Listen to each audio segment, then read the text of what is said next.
Ustadz, apakah saat istri hamil suami tak boleh menyembelih, memotong hewan, memukul karena berpengaruh pada janin?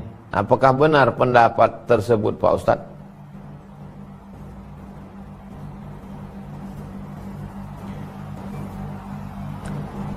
Kalau ada orang Islam meyakini bahwa dia menyembelih ayam dengan nama Allah, Bismillah, Allahu Akbar, mengikut perintah Allah, mengikut sunnah Rasulullah SAW, tapi dia tak mau melakukan itu karena takut berefek kepada anaknya, rusak akidahnya. Rusak akidahnya. Kenapa? Karena berarti dia menolak mengikuti perbuatan sunnah karena keyakinan. Mengikuti sunnah ini pasti efek yang akan terjadi zon. Lebih didulukannya zon, prasangka daripada yang pasti. Ad-darru, Allah yang mendatangkan manfaat. An-nafi'u, Allah yang mendatangkan manfaat. Ad-darru, Allah yang menolak mudarat. Bismillah, ku sebut nama Allah. La yadurru ma'asmihi syai'un, dengan menyebut nama Allah tak ada satupun yang mendatangkan mudarat fil ardi wala fis sama'. Tak ada yang mendatangkan mudarat di bumi maupun di langit. Jadi kalau disuruh nanti Idul Adha, Pak, tiap tahun kan Bapak nyembelih, iya Pak, potonglah Pak. Aku tak berani. Kenapa? Istriku hamil. Pak Imam, istriku hamil juga, kata Pak Imam. Tanya Pak Khotib, Pak Khotib, kata Pak Khotib, istriku hamil juga. Alhasil tak jadi potong kurban tahun. Adapun orang yang iseng-iseng, nampaknya kambing, ditembaknya telinga kambing itu pakai senapan. Pam, pas lahir anaknya tak bertelinga sebelah. Bisa jadi Allah marah, Allah murka karena perbuatannya ini tak sesuai dengan perintah Allah. Maka dihukum Allah, tapi bukan gara-gara telinga kambing itulah telinga anak dia hilang, bukan itu. Kalau diyakini gara-gara telinga kambing inilah rusak, maka telinga anak dia hilang, rusak akidah. Nah, mesti dibedakan tuh Pak Ibu Siti Faridah. Saya kira Ibu Siti Faridah paham. Kalau perintah Allah menyuruh menyembelih dengan ikut sunnah Rasulullah, laksanakan. Tapi kalau mengganggu-ganggu binatang, digigit sama nyamuk, ditangkapnya nyamuk itu, dicopotnya kaki-kaki nyamuk. Tidak, kita kalau mukul nyamuk mengikut sunnah, pukul sekali, mati. Ini enggak, saking marahnya tangkap, cabut. Lahir anak tak berkaki. Itu bukan karena nyamuk tuh, tapi karena Allah marah. Allah marah karena kau tak ada kasih sayang, menyakiti makhluknya. Bisa aja terjadi. Assalamualaikum warahmatullahi wabarakatuh. Assalamualaikum warahmatullahi wabarakatuh. Buya, saya ada satu masalah. Apa hukumnya jika istri atau suami membunuh binatang seperti ular dan lain-lain ketika istri sedang hamil? Apakah akan terjadi mudarat pada anak kandungannya? Ada khamsun fawasik, ada 5 binatang yang diperkenankan untuk dibunuh. Di antaranya adalah ular, kalajengking, tikus, karena itu ganggu. Ya nggak apa-apa membunuh kalajengking. Tidak ada keyakinan kita. Gara-gara nyembelih ayam saja karena mengkor anaknya. Tidak ada itu semuanya. Kalau tidak ada di sebelah gimana makan ayamnya? Nangkep ikan. Juga ada kotak-kotak. Istrinya ngidam minta disembelihkan ayam, akhirnya nggak jadi sembelih ayam, ngiler anaknya nanti. Jadi nggak apa-apa, nggak ada masalah. Yang nggak boleh berbuat zalim kepada binatang, nggak ada masalah, nggak ada apa-apa. Tiba-tiba kepalanya ayam dipentungi gitu, nggak boleh. Kepala kambing dipukuli, nggak boleh, itu zalim. Tapi kalau untuk hajat disembelih, apalagi sembelihnya adalah untuk diberi makan, berikan kepada orang agar makan enak, sedekah, boleh-boleh saja, nggak apa-apa. Anda menyembelih ayam, menyembelih ikan disembelih ya. Apa ya? Apa namanya? Ya bahasa Jawanya mbedeti lah. Itu boleh-boleh saja, nggak apa-apa.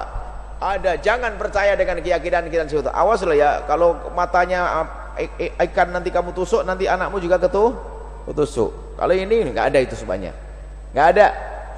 Jika justru dapat pahala jika nyembelihnya ayam untuk sedekah, motong kambing untuk sedekah, motong ikan untuk sedekah, oh tambah gede pahalanya, anaknya jadi pinter-pinter nanti itu, dan bersih hebat.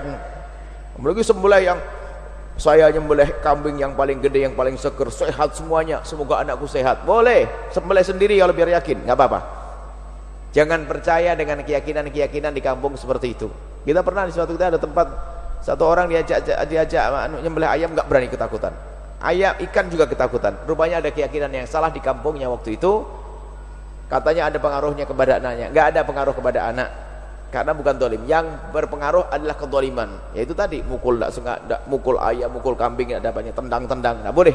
Kucing tiba-tiba ditempeleng, nggak boleh, ya. Wallahu a'lam bishawab. Apabila seorang istri hamil, apakah ada larangan suaminya pergi menangkap ikan? Karena sekarang banyak sekali kawan saya dilarang istrinya. Ad-darru, dia yang menolak mudarat. An-nafi'u, dia yang mendatangkan manfaat. Kalau saya meyakini bahwa botol ini mendatangkan manfaat dan menolak mudarat, rusaklah akidah saya. Karena la haula wala quwata illa billah. Di mana letak syiriknya? Dia kan tak menyembah berhala, dia tetap menyembah Allah. Bukan perkara menyembah, ada perasaan dalam hati bahwa ini menolak mudarat dan mendatangkan manfaat. Yang mendatangkan manfaat Allah, yang menolak mudarat Allah. Ketika berkeyakinan bahwa hari bisa mendatangkan manfaat, bahwa jam bisa menolak mudarat, bahwa batu bisa menolak manfaat, bahwa benda bisa mendatangkan mudarat, maka rusaklah keyakinan kita. La ilaha illallah, la haula wala quwata illa billah. Oleh sebab itu maka langkahkan kaki, tetap berburu, tetap mencari nafkah. Bagi yang menangkap ikan, kalau suaminya kerja nelayan 9 bulan 10 hari tak nangkap ikan, bismillah tawakkaltu ala Allah, la haula wala quwata illa billah. Berdoa kepada Allah. Allah yang maha pencipta, maha pelindung, maha pemelihara, jaga anakku ini jangan sampai dimudaratkan, disesatkan hantu setan, diganggu jin ifrit. Bacakan Al-Fatihah sekali, Qul huwallahu 3 kali, Qul Rabbil Falaq sekali, Rabbin Nas sekali, pangkal Al-Baqarah 5 ayat, ayat kursi ujung Al-Baqarah. Bacakan ke air, diminumkan, dibasuhkan ke kepala, diusapkan ke tangan, dibacakan ke pangkal telinga. Yang hamil itu pula membaca-baca itu, karena ketika emosinya sedang down, sedang labil, disitulah setan masuk. Setan masuk ke badan manusia ketika emosi orang terganggu, labil. Makanya ada orang, maaf, yang sedang haid menstruasi diganggu setan, yang sedang hamil muda diganggu setan. Kita kalau sehat kuat tak mau setan masuk. Makanya orang yang mau memasukkan setan ke badannya itu dia tidak makan, tidak minum, tidak makan, tidak sampai berkunang-kunang, lemah, apabila setan masuk. Makanya orang yang kalau terlalu lapar mau juga kesetanan. Apakah termasuk kesyirikan keyakinan orang-orang yang melarang suami untuk membunuh binatang pengganggu atau menyembelih ternak karena istrinya sedang hamil? Dikhawatirkan nantinya bayinya lahir dalam keadaan cacat. Iya, ini semuanya dari khurafat, ya, dari hal-hal yang tidak dasarnya, keyakinan yang batil.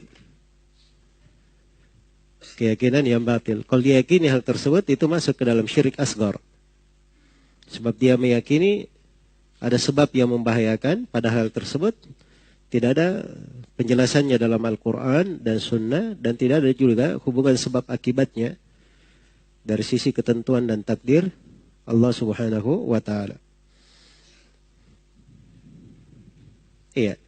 Apa hubungannya orang bunuh tokek misalnya, ada kaitannya dengan kandungan istrinya? Ya, dia punya kambing, dia sembelih, jangan menyembelih kambing, nanti kehamilan istrimu bermasalah. Apa hubungannya?